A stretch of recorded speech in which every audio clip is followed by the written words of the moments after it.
in the next 10 years, you're going to see producers take on a very different role, from just the people that supply the beats to maybe the people who are starting to connect the dots with label deals or publishing deals, or maybe they themselves become independent label entities just because they have so much experience doing that as independent producers.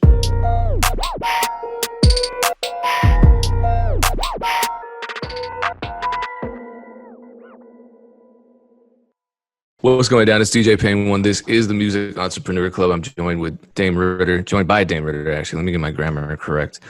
That's my problem with Twitter. It's 2020. We still can't edit tweets for grammar and misspellings. Speaking of other mistakes, I think last episode I called it episode 57. That was episode 56. This is episode 57. So for those of you who had 57 hats on and those big metallic balloons with the numbers 57 taped to your wall just to celebrate our 57th episode, I'm sorry. Now is the time to break those items out. How are you feeling today, Dame? I'm feeling good, man. I'm still getting messages from Worldstar to complete the submission. Nice. How many fire emojis are you at right now? I got 9. I think 9 fire emojis.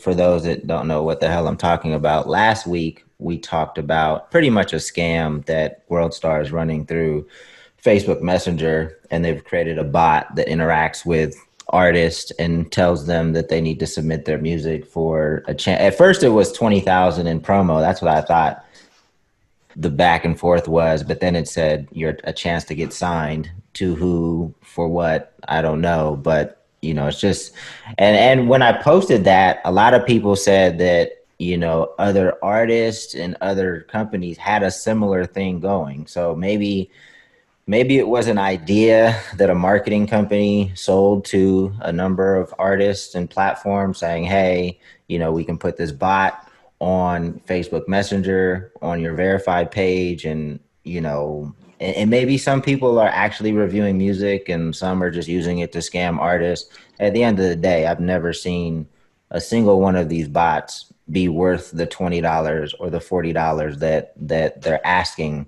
from artists. And I believe that, you know, you're not really getting anything for it. But I haven't submitted my $40, but they continue to send me messages, and it's like, hey, if you don't respond in an hour, this deal's going away for good.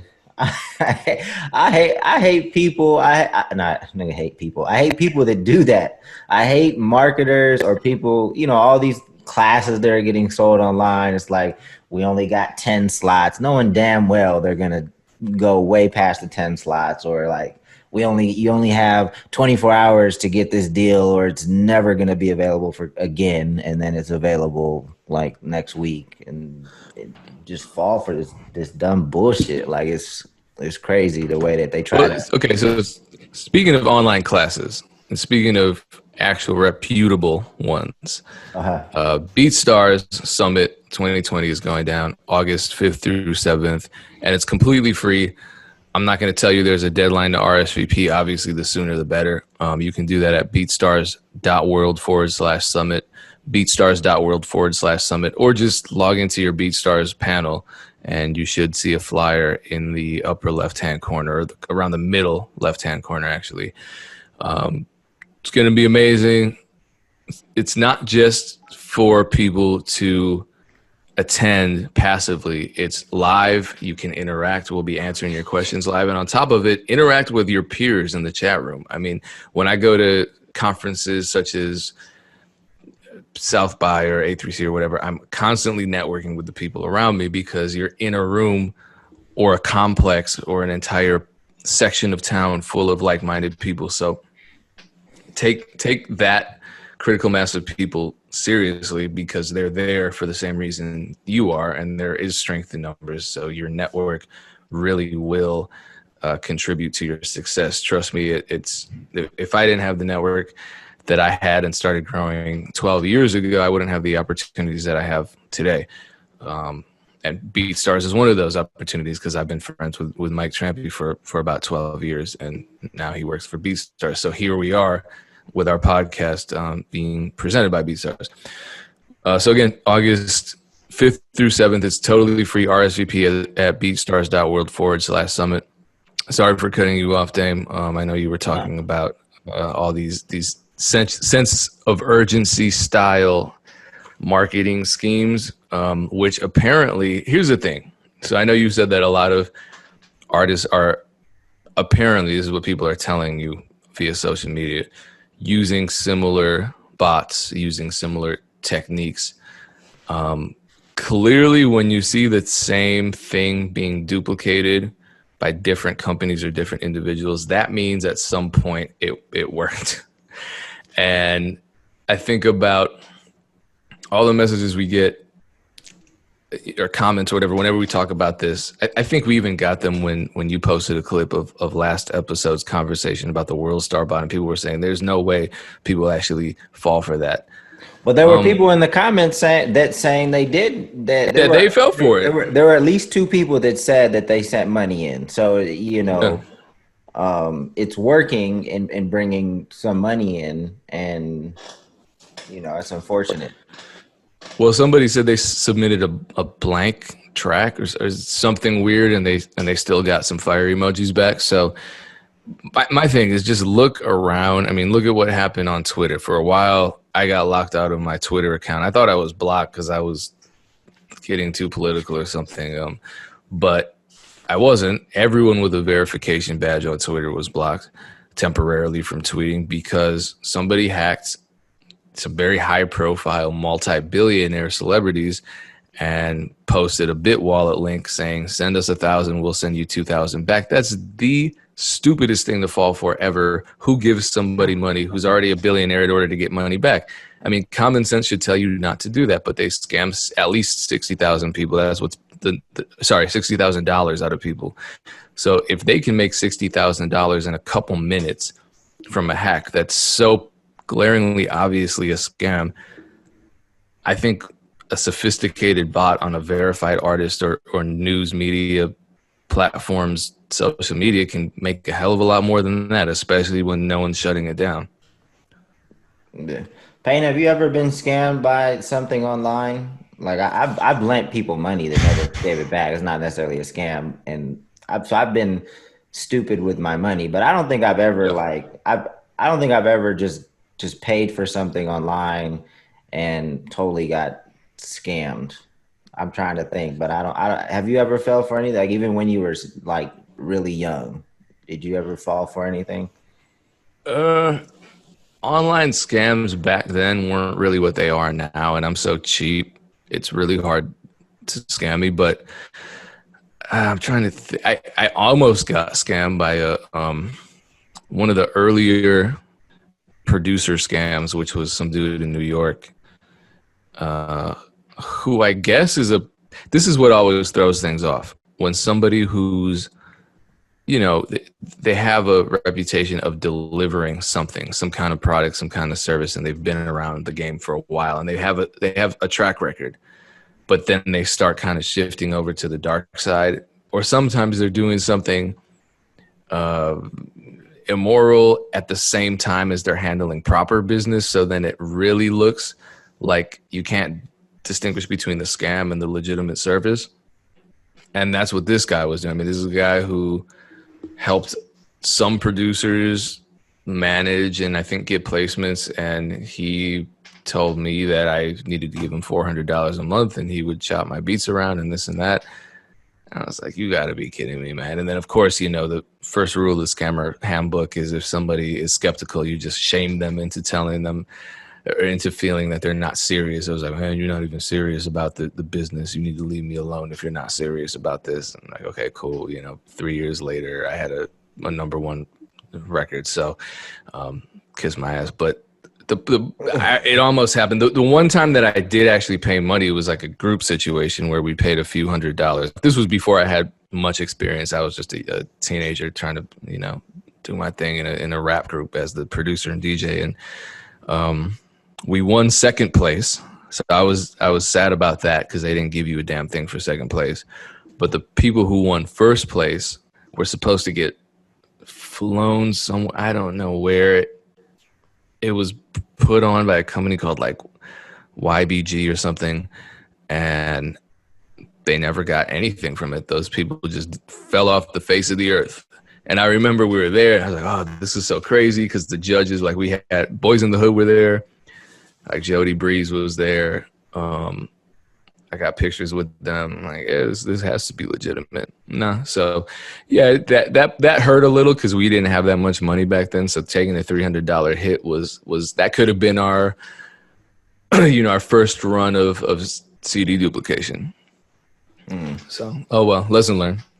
Well, let's talk about what you wanted to talk about, which was transitioning from independence to, I guess, being signed to a label. Yeah, so what I wanted to talk about was essentially, and I know, like, a lot of artists still want to be signed. They want a major label experience, and I can't sit here and say that I have that I've worked with a ton of major label artists, but the few that I have worked with, like, I just want to let artists know that it would be, even if you are fortunate enough to get to a point where you get signed, now you have a label around you. I haven't really seen a label really, like, prepare a foundation for long-term success, right? Like, I don't even think labels think that the artist is going to be around, or maybe they only have you for, a couple of albums, 3 albums, so they don't really care what happens to you after that.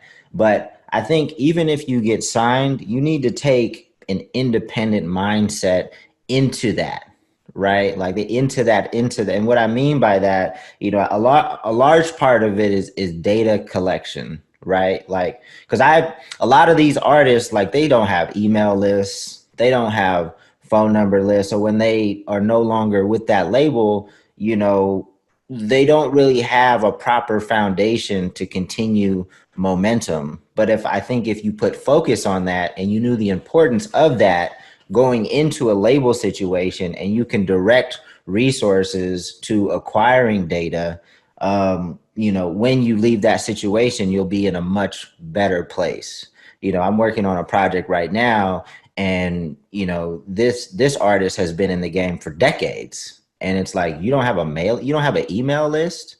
Like, how, like, that should be pretty basic. Like, if you had been collecting emails for the 20 years that you've been in the game, more than that, you'd have such a, like, direct connection with your fans. And if people don't, I mean, I think it's pretty obvious, like, how email and more importantly for me, phone numbers. Obviously, I've been yelling at artists to use, text marketing for the longest, but even if it's just emails, like, that's literally money for you, right? Like, if let's just say this person had been collecting emails and knew that collecting emails was important. And for people that don't know, I think I mentioned this in a prior podcast, but, like, that's how Tyler Perry built his empire.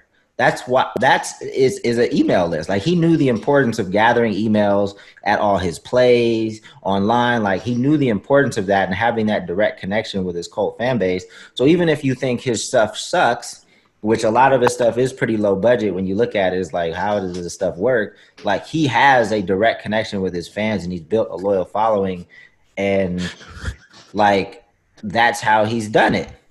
Like, I'm laughing because you think the issue with Tyler Perry Productions is because they're low budget, not because it's the same plot line over and over again? I mean, there's a lot of issues, but if you look at the set, like, Ja's actually in one of the shows right now. Like, he's in a show called Bruh. It airs on BET Plus. And you look at, like, the set design, and, like, it's like, how does this pass? Like, how does this even pass the quality test for BET or BET Plus, and just a lot of his movies, and like you said, a lot of the same plot line, but he has a super strong fan base, and he has the data of his fans. So when he has a release, he just emails out that it's there, and he's not trying to get everybody tuned in. He's trying to get his following tuned in, and he puts those numbers on the board every single time. So going back to an artist, like, because email, what I guess is the advantage of emails over phone number, even though I think phone numbers are top of the top, is, like, right under, like, actually getting paid. But what's good about emails is, like, you can track an email all the way through a conversion, all the way through a sale. right? So you can essentially know how much money, you can start to predict how much money you're going to make every time you send out an email about a merch drop, right? And for the, Oh, sorry to interrupt you. This is a great moment to shout out BeatStars, because last week I talked about this on my Music Entrepreneur Club session on BeatStars Live, and it went beyond all the really advanced stuff that you're talking about now. I didn't even get to that point because we only had an hour, but I got to the point of extracting, importing, exporting data, conversion rates, click rates, all of that, and it goes so far beyond just sending out an email and hoping that people buy something. It's really deep. So shout out to BeatStars for powering Music Entrepreneur Club. BeatStars.live. Go there, or even my YouTube channel. I posted a long enough clip from the broadcast, but you can check the full broadcast either on BeatStars YouTube or their Twitch at BeatStars.live. But yeah, 100% can't stress this enough. And I think as SMS marketing evolves, we're going to see a lot more features so that you maybe at some point can track conversions through a text. Well, you can't. So with emails, obviously you can track the open rates, you can track the click-through rates all the way through a sale. And then like if somebody clicks through all the way, adds a shirt, but then doesn't check out, you can follow up and try to recover some of those abandoned carts. You know, I think Jaw has like a 10% abandoned cart recovery, or 10 to 20% or something like that.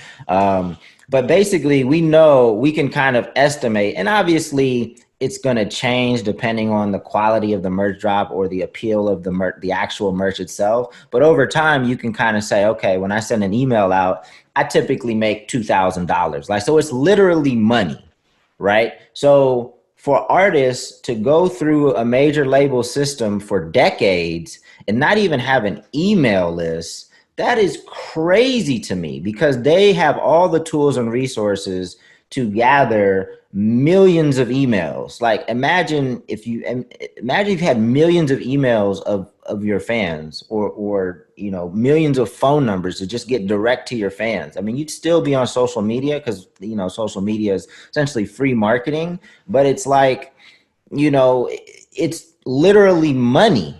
So if you go into these, if you ever get signed to a major and you know the importance of data, you know, you can leverage those resources in the right way and prepare yourself for life even after this label relationship is over. As long as you own that, like, don't let the label hold it hostage. Like, you know how important it is for you to own that data. And I guess the way that you can track, so Bitly links kind of, I don't know, because I put a Bitly link in a text blast that we send out. I sent out 9,000 text messages when Job put out his last sketch.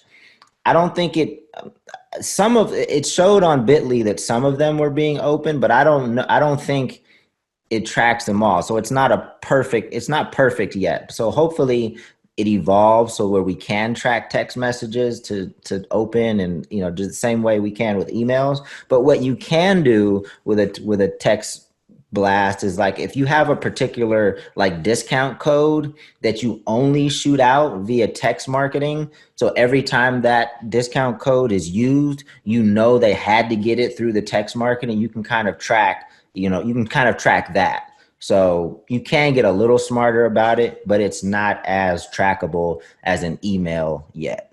But yeah, so anyway, you know, the longer you are an independent artist, the smarter independent artist you are, the more success you have as an independent artist, it's going to set you up well to have that mindset, coupled with like all of the relationships that a label is going to have, the additional resources and money that the label is going to have. Like, if you're able to marry those two, I think you're going to kill it for a very long time, because labels don't understand this independent mindset yet. I don't think they know how much money is out there. If they really understood like the value of fan engagement and the lifetime value of a fan, and just the importance of these other things, because I think they're looking for the quick because the money's in like getting a shitload of streams right now, because they can run these numbers up on these playlists, and they have these relationships with the Spotify to get on Rap Caviar pretty easy for their top talent. So they're getting a lot of money from streaming, but they're ignoring like merch and all these other things that you can do if you have data, because I think it takes more effort. One, I don't think they know, but two, I think these other things where you can scrape more honey out of the pot, it takes a lot more energy and effort. And I don't think that's where they want to be, nor do they know like what the opportunity is. So I think it's up to the artist to really develop, or the artist team to really develop that skill set. Yeah, and I mean, we see it when these successful independent artists sign these label deals, and then they're just massive. I mean, whether it's a Odd Future or whether it's a Russ, whoever it is, you just see how their foundation, that the foundation they created for themselves as an independent artist, just turns their major deal into something way bigger, and they're able to still take advantage of their success as an independent artist throughout the label deal. So it's to the point where, say their next album doesn't do very well and the label tries something funny or tries to halt their careers, they know what to do next because they have that experience.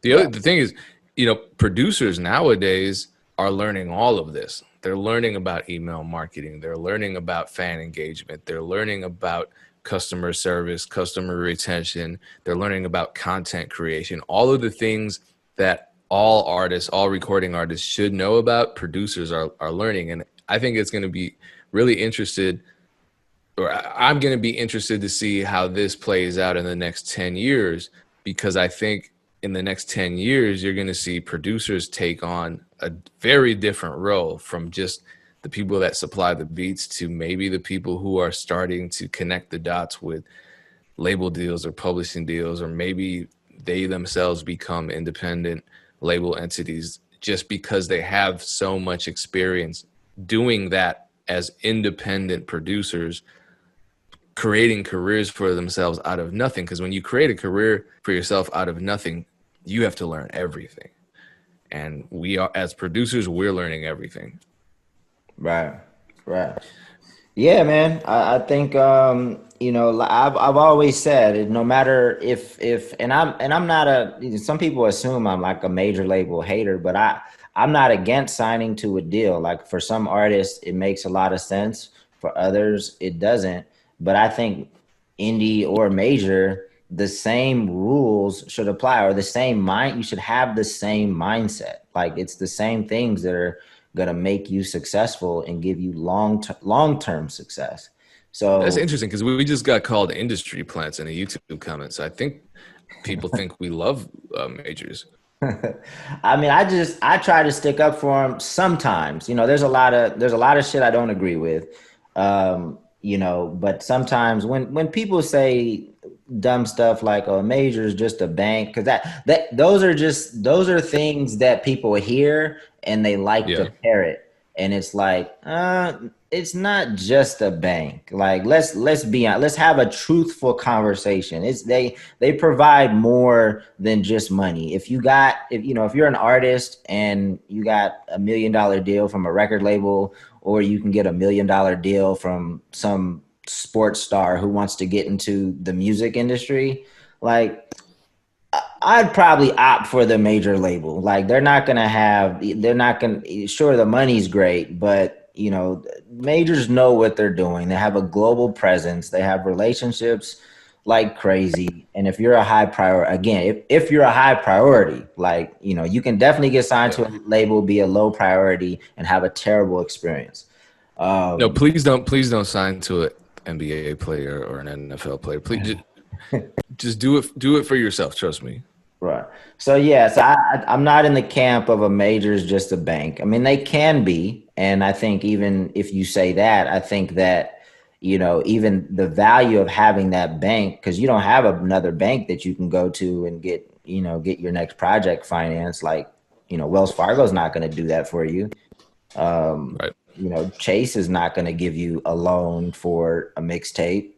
So even if you say a label is just a bank, it's not it's just not accurate, you know. And I think people just hear that and they say it, and then they'll start repeating it in other conversations, and they don't even know why. Like, well, they just heard it, and it sounds like a good line to stay independent, you know. But yeah. Anyway, Well, Penny, go ahead. yeah, I want to talk about something because we spoke about United Masters last time a little bit, and the CEO of United Masters, Steve Stout, I guess he had some kind of online conference and or a panel or something, and Russ was there, so he was talking to Russ about this, I guess, imaginary scenario in which Drake goes independent. You know, Drake stops working with the majors, goes independent. This was reported in Variety magazine. My cat's turning up, and here's I thought it was interesting. He says, "Do you think if Drake right now, completely independent, if Drake posts a picture on the gram of his new album, Link in Bio, and he was fully independent, Drake will make $10 million a week for 60 weeks?" That's what Russ said, and then Steve Stout said, "I said this before. Drake is about to come out in the next 6 months. Drake is about to get the biggest bag in the history of the music business by far." Basically, that okay. So the day Drake goes independent, they might as well close the business down. He says if Drake goes independent, the music business is over. It's a little. What word did you use? Histrionic? Hyperbolic. Hyperbolic. I think both of those words apply. Yeah, it's extra. I do think that it would be, you know, definitely be a game changer to see someone like Drake go independent. Um, you know, but I definitely don't think the music business would be over like that. That's crazy. Um, you know, but it wouldn't. I mean, somebody like Drake going independent now, that's not, I don't even know if I'd call that independent, because he would still have, like, it's not like Drake can get anybody to pick up the phone if he calls, right? It's like all the streaming services would be at his beck and call. Like, he'd still get radio. He's got hella relationships with radio. I don't know if much will change, but it is true that he probably is going to get the biggest deal that we've ever seen. You know, I guess when he has to renegotiate or when he needs to re-up, and maybe he decides to go independent. I mean, Drake has so much money and influence; he can put whoever around him right now. He can probably, like, even for whoever whatever label he signs with or works with, like, he could probably encourage like that whole team to just quit and work for his team. Like, so he'd have the relationships in house, like, so. But so I agree that he's going to get the most. The deal is going to be the biggest deal that we've seen for sure. But the music business being over, like, that's crazy. Like, these labels still have a lot of power, a lot of influence. There's a lot of other artists besides Drake. I know Drake wields a lot of power, but, like, come on, man. And he's on, he's definitely plateaued. I don't know if he can get any bigger. He's probably going to be on a downward trend, probably a very slow downward trend, but, like, he's getting older, probably not as cool to the kids coming up. Like, labels have other artists to work with. Trust, like, it's not just Drake. So, yeah, I guess I'm wondering what the benefit in Drake's mind. What would the benefit be to becoming independent at this point? Because he's worth so many hundreds of millions of dollars, and he's probably going to get a bunch of that just by. I mean, to me, I look at it like the lottery analogy. It's like, say you win the lottery, say you win, $400 million, and they say, well, we can either give you X amount of dollars right now, we can give you $300 million right now, or we can pay off the full $4 million in $5,000 monthly increments for the rest of your life or something. A lot of people might just say, you know what, just give me the three. I'm not going to deal with the long-term yeah. situation because it's too much to deal with. I think it just depends on what his desire is, like longer term, or where his interests lie. Like if he has other business interests and doesn't really want to focus on building out, like, well, he has a music empire, but if he didn't want to build out his own thing and like, it just said, hey, let the label do this. I got other shit that I'm doing. I'm working with the Raptors. Maybe I have some movie stuff I want to do. He's successful either way. Like he's gonna make a shitload of money either way. And at the end of the day, whether he goes route A or route B, he's not the difference isn't gonna change his quality of life, right? So say I go independent and I make maybe 10 million more versus staying with the major and make 10 million less, but a little less stress, whatever. That difference to him is not going to change his quality of life. It's not going to change. It's not going to be the difference of something he can't buy. Like, Mm. so it's really not gonna matter. It just depends on what his aspirations are, like business wise. Maybe he wants to like start his own label and put his own pieces in. I mean, he has OVO, but does he really want to build it out like that so that he has like everything in house? Because even OVO works with, well, at the time, well, a few years ago, I know they were working with Warner. They might still have a deal with Warner. Just depends on what his business aspirations are. But whether he signs or goes independent, the music business is still going to go on just like it has for decades. Like, I think, yeah, Steve is really on this. Steve, you have to understand like where people's intentions are. Like Steve is heavily invested in United Masters doing well. He's probably going to get a lot of money as United Masters grows. So he has to wave this flag of like, independent is where it's at. I'm for the independent artist, yada, yada, yada. You know how many artists he signed to majors over the decades? Like, that's where he was getting his money, though. Like, signing artists to major record labels. Now he's getting money from a platform that independent artists make. And it's like, now I'm waving the independent artist flag. It's like, that's where his money's coming from. So he's motivated to, have these independent artist talks, even though that hasn't really been, at least from what I understand, like his track record up until he got involved with United Masters. Well, on that note, um, let's close by reminding everybody, because if you're watching this, you're likely independent. Maybe you're an independent producer. Maybe you're an independent songwriter, recording artist. We have a conference for you. It's free. It's the Beatstars Summit, Part 2, 2020. Beatstars Summit is free. You can RSVP at beatstars.world, WORLD /summit. And it's 3 days, August 5th through 7th. Starts in the morning, ends in the late afternoon. So it's a full conference experience, and it's interactive. So join in, ask some questions. We're going to have everyone from superstar engineers to producer focused entertainment attorneys. So you're not going to want to miss that. This was the Music Entrepreneur Club powered by Beatstars, episode 57. I'm pretty sure I got that right. Once again, Damon Payne out. Peace. Peace.